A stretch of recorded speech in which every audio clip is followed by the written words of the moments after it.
ആനയും അണ്ണാറക്കട്ടനും ആനയും അണ്ണാനും ഓരോ പ്ലാവ് നട്ടു. ആന എന്നും നനച്ചു കൊടുത്തു. ആനയുടെ പ്ലാവ് വലുതായി വന്നു. അണ്ണാന്റെ പ്ലാവോ വെള്ളം കിട്ടാതെ കരിഞ്ഞുപോയി.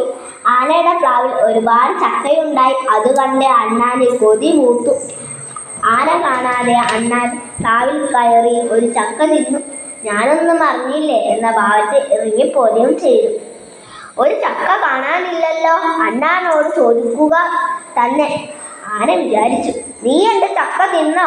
തിന്നല്ലോ. ഞാനൊരു ചക്ക തിന്നല്ലോ, അണ്ണാൻ പറഞ്ഞു.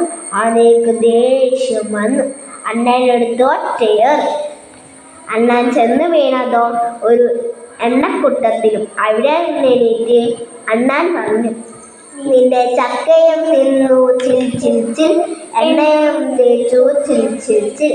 ആനയ്ക്ക് ഒരുപാട് ദേഷ്യം വന്നു. ആന അണ്ണാനെടുത്ത് ഒറ്റയേറി.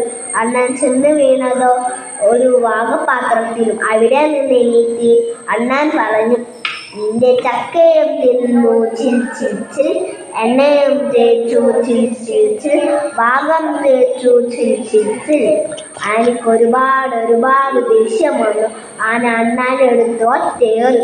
അണ്ണാൻ ചെന്ന് വീണതോ ഒരു താളിപ്പാത്രത്തിലും. അവിടെ നിന്ന് എണീറ്റ് അണ്ണാൻ പറഞ്ഞു, നിന്റെ ചക്കയും തിന്നു ചിൽ എണ്ണയും തേച്ചു ചിൽ വാഗം തേച്ചു ചിൽ താളിയും തേച്ചു ചിൽ.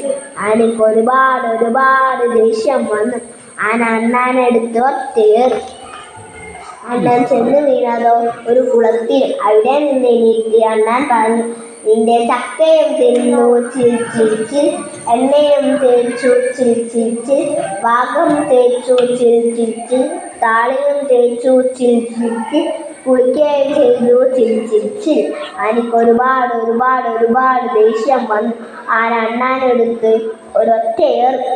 അണ്ണാൻ ചെന്ന് വീണതോ ആനയുടെ പ്ലാക്കൊമ്പിലും. അവിടെ ഇരുന്ന് വാലാട്ടി താളം പിടിച്ച് അണ്ണാൻ പറഞ്ഞു, നിന്റെ ചക്കയും തിന്നു ചിൽ എണ്ണയും തേച്ചു ചിൽ വാഗം തേച്ചു ചിൽ താളിയും തേച്ചു ചിൽ കുളിക്കുകയും ചെയ്തു ചിൽ പ്ലാക്കൊമ്പിലെത്തി ചിൽ.